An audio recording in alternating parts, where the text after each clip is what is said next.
خلوا الشعب كله يطاع. قلنا لا للدستور، قلنا لا للدستور. مرسي خربها في 6 شهور. باعسينا بالدستور، باعسينا بالدستور. وعلى الباقي بكره يدور، وعلى الباقي بكره يدور. يا اخوان يا بلطجيه، يا اخوان يا بلطجيه. اعتادتوا على الاتحاديه، اعتادتوا على الاتحاديه. يا اخوان يا ممثلين، يا اخوان يا ممثلين. خدعتونا باسم الدين، خدعتونا باسم الدين. المساجد الدينيه، المساجد الدينيه. حولتوها سياسيه، حولتوها سياسيه. ويخرجوا في اسكندريه، والتزوير 100 والتزوير 100. في اسيوط واسكندريه، في اسيوط. ان شاء الله عشان اكون سبب في اسقاط مجلس الشورى واسقاط الاستفتاء اللي تم استفتاء عليه دهوت، اللي هو اصلا يعني صنع وخصص من اجل الاخوان والتيار يعني مش عايز اقول التيار الاسلامي لان الاسلام بقى بريء من الناس ديت يعني. طب رايك كيف الدستور؟ طبعا اسطور جاء سفاحا لقيطا، صنع في ظلم يعني في جنح الليل المظلم يعني. وطبعا قائم على الطائفيه، قام على الطائفيه يعني. في شريحه قوي من المسيحيين او النصارى مش ما لهمش حقوق وكده، وبيتلاعبوا بالالفاظ في الدستور. وهو اصلا جاء سفاحا يعني زي لقيط. حقوق المرأة والاقليات الكل بقى، الكل. في مواد من 1920 تقريبا او 30 لسه جايبينها في الدستور وكده يعني. فهو صراحه دستور مشوه، منعدم. عايز تقول النهارده المحكمة الدستورية قبل حكمها؟ اقول لهم انتوا قامة وشامة على الرؤوس، ويجب ان نحترمكم جميعا. فانتم تنوبون على الله عز وجل في الارض، انتم تحكمون باسم الله في الارض، فيجب على الجميع ان يحترم هؤلاء القضاة. تتوقع النهارده صدور الحكم هيكون ازاي؟ ورد الفعل الشعب المصري؟ التوقعات هذا غيب لا يعلمه الله. انا ما اتوقعش، لا احسن دي حاجات غيبيه لا يعلمها الا الله. ولكن اتمنى ان الا يكون للاخوان وجود في الارض على مستوى تمرين الدوله. اتمنى من الله عز وجل. والا لو اعتصموا بالله سبحانه وتعالى وامروا الناس بالاعتصام واعتصموا بحبل الله جميعا، انا احذيتهم فوق راسي. يا صحافه فينك، يا صحافه فينك. بلد الاخوان بينا وبينك، بلد الاخوان بينا وبينك. قالوا علينا بلطجيه، قالوا علينا بلطجيه.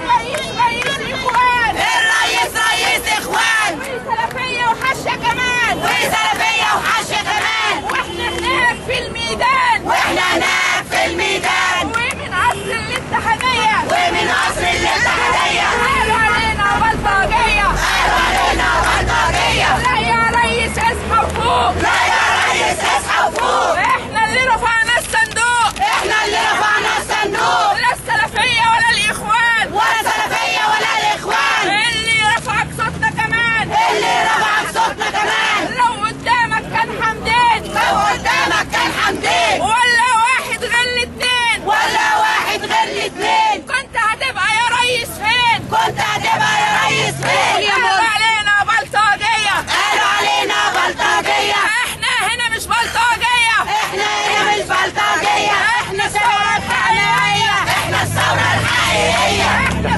الثوره الحقيقيه، احنا الثوره الحقيقيه، احنا الثوره الحقيقيه، احنا الثوره الحقيقيه. يناير 25، يناير 25. في التحرير والميادين، في التحرير والميادين. شباب عاملنا شياطين، شباب عاملنا شياطين. وانت السبب يا زعيم، وانت السبب يا زعيم. وقال لي ولاءك كان لمين، قال لي ولاءك كان لمين. كان للمرشد ولا لمين، كان للمرشد. احنا نازلين نقف مع قضاة مصر ونقول لهم ما تخافوش. بعد الحصار اللي قعد اكتر من شهر ومنعين دخول القضاة على مرأى ومسمع من المجتمع كله، وعلى راسهم مرسي اللي عمل نفسه مش شايف حاجه وساب جماعته ترهب القضاة لحد ما يمرر الدستور الفاشل اللي هو عامله، الدستور اللي ما ينفعش ينفع دستور لاي بلد في الدنيا. حلو، بنقول لهم احنا معاكم، ودي اول جلسه هما ينقضوها. فاحنا بنقول لهم احنا معاكم، ما تخافوش في اي قرار انتوا هتاخدوه. بما ان رئيس البلد ما قدرش يحمي المحكمه ولا يحمي القضاء، فالشعب هو اللي هيحميه. هل باعلان مرسي الاعلان الدستوري ده ممكن يكون قرارات المحكمه النهارده بعدم حل الشورى والتسيير؟ احنا موافقين على اي قرار تاخده المحكمه. احنا ما بنجبرش المحكمه ان هي تاخد قرار ولا بنضغط عليهم. احنا واقفين وقفه سلميه جدا، رافعين لافتات بنقول لهم احنا معاكم. بس لحد دلوقتي الجامعات لسه محظوره؟ هي لسه محظوره. قانونا هي لسه محظوره. رايك ايه في المرأة في الدستور الجديد؟ رايك فيه ايه؟ الدستور ده فاشل اساسا وباطل، والجمعيه اللي حطته جمعيه باطله. فما بني على باطل فهو باطل. احنا مستنيين حكم القضاء. كل اللي بيعمله مرسي ده انا مش قادره اقول عليه اللي هو رئيس بلدي، لان هو ما ينفعش يبقى رئيس لمصر. ما ينفعش يبقى رئيس لاي بلد، ما ينفعش حتى يبقى رئيس لقريه. فبنقول له لو انت فعلا مسلم، ولو انت بتتكلم باسم الاسلام، ولو انت بتتكلم باسم الدين، ولو انت بتتكلم باسم مصر وحبك في مصر، ارجوك سيبها لغيرك، لان انت ما تنفعش. عايز اقول مكملين المشوار، ومجلس شورى باطل لان هو جيب السكر والزيت وجيب ال 50 جنيه وال 50 جنيه وال 100 جنيه وجيب التزوير في الانتخابات، هو باطل. دي نقطة. النقطة الثانية كل حاجة جاية من وراه باطلة. التأسيسية برضو باطلة. دي بس مكتوبة علشان انا دي اللي مسكتها، لان الواقع دلوقتي حالي لان هو باطل. هو باطل وموجود دلوقتي، يعني لسه برضو ايه شغال.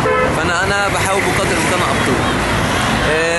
لكن بالنسبه للتاسيسيه بس احنا عارفين ان هي باطله وتمرر برضو، ونامل خير ان شاء الله. يعني انا عن نفسي متفائل خير باذن الله ان المحكمه الدستوريه تؤمر بحل التاسيسيه وحل الشورى، ويبقى كده مفيش شرعيه اصلا مرسي. هي تكه كمان اصلا. المفروض اصلا كمان مرسي يكون ملوش شرعيه، يعني من الناحيه القانونيه ملوش شرعيه، لان هو ضيع كل الحلفان اللي حلفه اول ما جه مسك. ما دام انت عايز تعمل ما دام انت عايز تمسك بحكم ثوري، يبقى اذا ما تخشش تحلف اليمين على قدام المحكمه الدستوريه، وما تجيش تحلف وتيجي في الاخر تلف عليهم وتعمل لهم حوارات. يبقى من الاول تبقى واخد موقف ثوري، لكن ما تجيش دلوقتي تعمل حاجه زي كده. لا، انت بتمشي مصالحك، عايز تمشي مصالحك في اطار شكل قانوني، ده مش غلط، ده غلط، ده مش صح.